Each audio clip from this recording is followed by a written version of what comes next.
voted for President Trump that things were going to cost you more and you're going to lose money? I never thought I was going to lose this much money, this fast. Jim is a Republican who voted for Donald Trump 3 times. How do you feel about your vote for Donald Trump now? Well, I feel like perhaps I should have considered some other options. Farmers are getting hurt very badly by the last administration. The last administration hated our farmers, like at a level that I've never seen before. That's just hogwash. The reality is the Trump administration is the one that's harming farmers right now as we speak. What do you say, Will? Well, I think anytime somebody asks Donald Trump a question about agriculture, he looks like a cow looking at a new gate. He has no understanding of what he's talking about. And then my grandpa would say he buries a 10-cent topic in $20 words. He just drones on and on and on. How does a farmer plan with senseless droning? We need real policy, and he ain't the guy to give it to us. That's right. American workers and American taxpayers have been taken advantage of for multi-generation, for decades. And it's time for somebody to stand up and put us first and put the country first and do what's best for the country, not what's best for the politicians. Even if you as a farmer suffer. That's right. I mean, some people would hear that and be quite surprised that you're prepared to put your livelihood, your family's livelihood, on the line for the sake of politics. Well, that's my duty as for being the head of my household. I've got to do what I got to do, what's going to be better for the future, better for the kids. It's not about today, it's about the long term. The long game is where the rewards are going to be. But don't the price of tariffs and what happens in commodity markets like soybean, doesn't that affect you in the short term and affect your ability to provide for your family? Look, tariffs will probably have a detrimental effect on soybean price in the near future. In the long term, it'll probably work out. I'm a farmer. I deal with bad weather. I deal with dry weather. I deal with torrential rains. We deal with hurricanes. What's a tariff going to do? You know, I got to raise a crop. If I was worried, I'd stay home and not raise a crop. If I was worried about it, I still got to get out there and raise my crop to get the price. If you don't get the yield, it doesn't make any difference. You know, I got to deal with all these other things. What's a tariff? I can't control. This is breaking news. Texas farmers are sounding the alarm on this tariff war. And in more breaking news, nobody cares. Yeah, I don't know if it's just me or maybe it's some of you too, but as far as farmers sounding the alarm, I don't care. I have to admit, I don't care at all, because the last time Donald Trump was president, 100,000 farmers across the country lost their farms. Yeah. So overwhelmingly, farmers voted for this man again, knowing full well of his history the last time he was president. So from me to you, farmers, I don't care. I don't care how bad things get for you. I don't care if you lose your farm. I don't care if you, I don't care. At least I don't care to hear about it. I really don't. Because this is exactly what you voted for.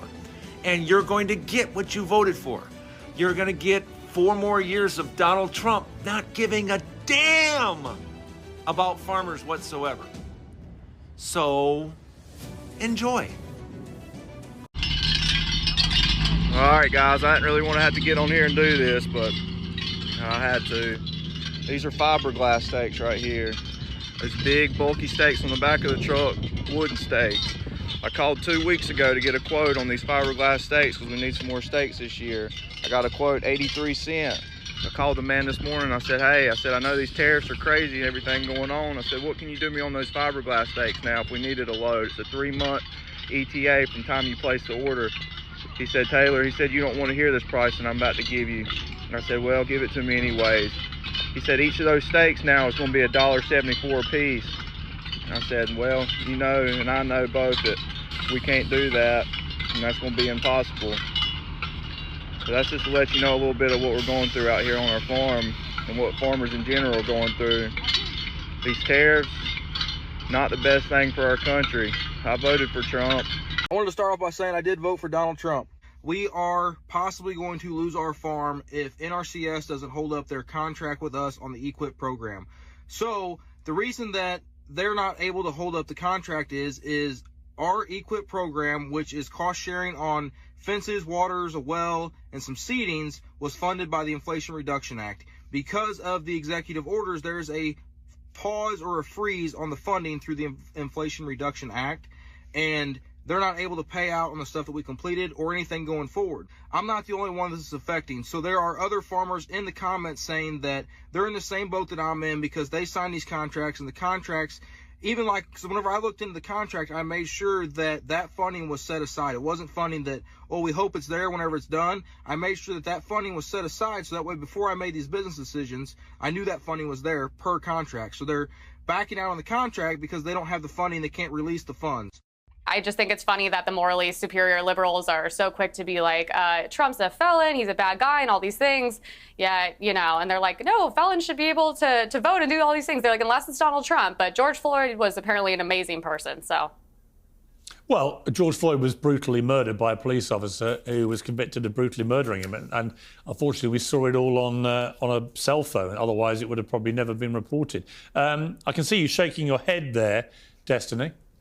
Yeah, this happens all the time. Whenever you debate conservatives, I mean, it's happened here. I've seen it happen in other places. It'll be like, here's the standards for, Republican lawmakers. And then they'll point to like people on Twitter on the other side. Like, well, what about that person? Well, I don't remember voting for George Floyd for president or nominating him for president. The idea that that's your basis of comparison, like, oh, you've got a problem with Donald Trump. Well, what about George Floyd? It's just such a hilariously telling, I think, example. Well, let me ask you a difficult question. Well, he was also a criminal that overdosed, but that's another situation. that still doesn't get him any closer to being nominated for president of the Democratic Party. I don't understand what the comparison is for. It's just funny to have different standards. You're like, this is fine, but this isn't fine. That's the whole point of that. You don't need to read that deeply into it. It's not that big of a deal. It's funny to have different. Do you have different standards for different people? Isn't that the point, to have different standards for different people? Like. Yeah. The point is, I know, once again, that's a joke. It goes far over George Floyd. They put him on murals. They have tattoos. There's a 0% chance we're going to win this trade war against China. There's no way. 0%. And the reason why is because we need China. China doesn't need us. It's different than Mexico and Canada because the imports that go into Mexico is 70% reliant on America. Mexico needs America. When it comes to Canada, 80% of the imports that go into Canada is reliant on America. Canada needs America. China don't need America. Unfortunately, America needs China, but China don't need America. 12% of the imports that go into China is America products. They don't need us. They can live without us. And the truth is, the stuff that we're giving them, they could find it from some other country. So how are we going to win this? I'll tell you how. And my message has been consistent, and this is exactly how it's going to go down. According to the Wall Street Journal, 70% of imports that go into China, and this is how their economy is really going to suffer. It's because of America and our allies. The only way that we're going to beat China is if we're all in on it. And I guarantee that's how it's going to go down. Just tell the American people, though, how long their wallets are going to feel this before things get better. Yesterday was a great day for our country, and President Trump delivered on a campaign promise that he made to the 80 million American voters who elected him to this highest office, a promise that many presidents before him for decades refused to deliver upon. As for prices and what the American public can expect, they can expect price stability. They can expect to buy American. It's the patriotic thing to do. And most importantly, they can expect their wages to go up. We know that in President Trump's first term, wages went up by $6,500 per person. This won't be painful at all for American people and consumers, Caroline? There's not going to be any pain for American-owned companies and American workers because their jobs are going to come back home. And again, as for prices, President Trump is working on tax cuts to put more money back into the pockets of Americans. We've lost some of our customers in other countries because they've chosen not to abide by those trade agreements that we've had in the past. Negbalik says selling their crops isn't the only concern they're facing at the moment. So there are a lot of things that are made in other countries that are vital to keeping our farm equipment running. And we want to be sure that those trade relationships are good so that we can get parts. Negbalik says South Texas sees an earlier harvest than much of the U.S. and hopes countries can agree on a new trade tariff soon. The big player here is China, because they're a huge customer for Texas agriculture products. And if we get that worked out, then we'll do the best we can with whatever the. Who did you vote for president? Mr. Trump. Right? Trump. Mr. Trump. If the election were today, Frank, would you vote for Donald Trump? No way. Couldn't happen. No. You voted for President Trump. So now, in this moment, you say you're in a free fall. What is your message to him? So I'm off the Trump train. Where I'm going for now is I got to protect my business. Island, a wheat farmer who says he's lost $400,000 since Trump took office. I think there was a lot of people who voted for him that want to stay loyal to him, but it's going to get to the point where financially, if it's between supporting the president or losing your family farm. You voted for the president? Yes, I did. And do you support these policies which might be hurting farmers like you? Right now, we're the ones that are taking the hit. I think he's sort of backstabbing the main people who got him into office in the Midwest, and he just left us down. If you want to get rid of illegal immigrants, quit eating. And that's for everybody. That's, nationwide. If you want to get rid of them, quit eating. That'll solve the problem. But when only 5 pickers showed up this morning to harvest his sweet potatoes, farmer Keith Smith saw possible ruin, the loss of his $500,000 crop. They're running scared because of this new law. And you're in trouble. I'm in trouble, bad trouble. Smith's 200 acres need 20 pickers, mostly Mexican nationals. There is not enough documented people here to supply that workforce. Most of your workers are here illegally. That's sure. If they got documentation, they got a better job working for me. Fernando Aldeman, a Mexican national, has worked Smith's farm since 1992. Everybody's just scared. Yeah. Now, are you here legally? No. No. So, are you scared? Yeah, I'm scared. I'm scared, Smith's pickers make about $100 a day. He supports immigration laws, just not this one that threatens his third-generation family. Whoa, whoa, whoa, whoa, what is going on in Texas? Texas is taking a 1, 2, 3 punches.